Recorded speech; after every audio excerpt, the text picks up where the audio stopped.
তো আজকে দেখো ক্লাস 6-এর ডাফ অ্যান্ড ডার্টি যে ইংলিশ বইটা রয়েছে তার 238 পেজের যে এক্সারসাইজগুলো রয়েছে সেগুলো নিয়ে আজকে আলোচনা হবে।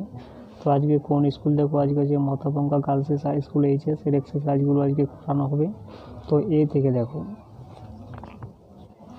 Tick the correct alternative, correct অপশানটাকে এখানে টিক করতে বলা হচ্ছে। 1 নম্বরে দেখো শিপ সেল অন দা, অর্থাৎ জাহাজগুলো বয়ে চলে কোথায়, সমুদ্রের উপর দিয়ে, তাহলে সঠিক অপশান হয়ে যাবে এখানে সি। 2 নম্বরে দেখো the poet talks about a boat that Bridges, এখানে সঠিক অপশান হয়ে যাবে হ্যাভেন। 3 নম্বরে দেখো the poet mentions that the road is from earth to sky, সঠিক অপশান হয়ে যাবে সি।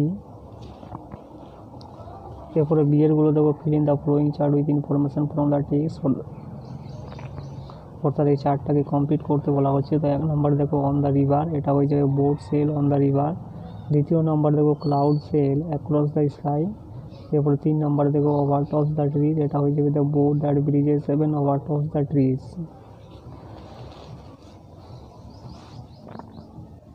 এরপরে গ্রামার অ্যান্ড ভোকাবুলারিগুলো দেখো, 2 দেখে choose the preposition from the help box and fill in the blanks, অর্থাৎ হেল্প বক্স থেকে প্রিপোজিশনগুলোকে চুজ করতে বলা হচ্ছে এবং ব্ল্যাঙ্কগুলোকে পূর্ণ করতে বলা হচ্ছে। 1 নম্বরে দেখো the farmer is sitting under the tree, অর্থাৎ ফার্মার কৃষকটি বসে রয়েছে কোথায়, গাছের নিচে। 2য় নম্বরে দেখো the lady is standing at the bus stop, এখানে অ্যাড হবে। এবং 3 নম্বরে দেখো the river flows beside the village, অর্থাৎ নদীটি বয়ে চলে গ্রামের পাশ দিয়ে।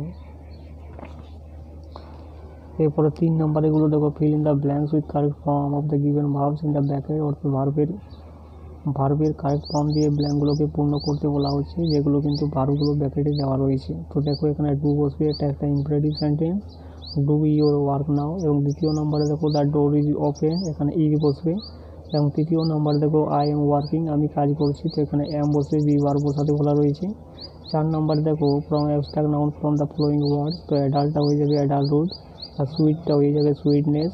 5 নম্বরে দেখো make a meaningful sentence of your own with the following word, তো দেখো নেস্টিটা হয়ে যাবে it is a nasty old night, it is a nasty old night. তো দেখো